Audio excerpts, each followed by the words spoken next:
Hey everybody, thanks for tuning in. Behind me, 2015 Ram 1500. We're going to be replacing the rear diff fluid. Pretty easy maintenance item. Let's get started.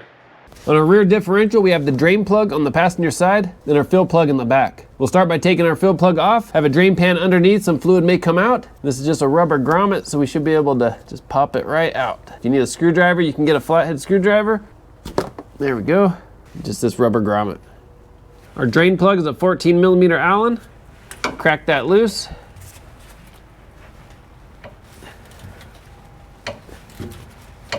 All right, make sure our drain pan is under. Pull it out. We'll just let that drain all the way. Now our drain plug may be magnetic. Just wipe it off the best we can, get it nice and clean. All right, that should be pretty good. I like putting a little nylon tape on these threads on our drain plug. That ensures that it seals up nice.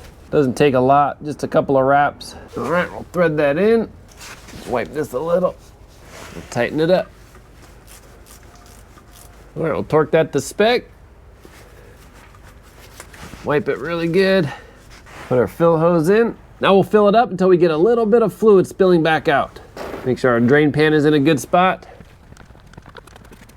All right, there's one. And there's two. All right, we're starting to get some to drip out. Gonna remove our fill hose. There we go.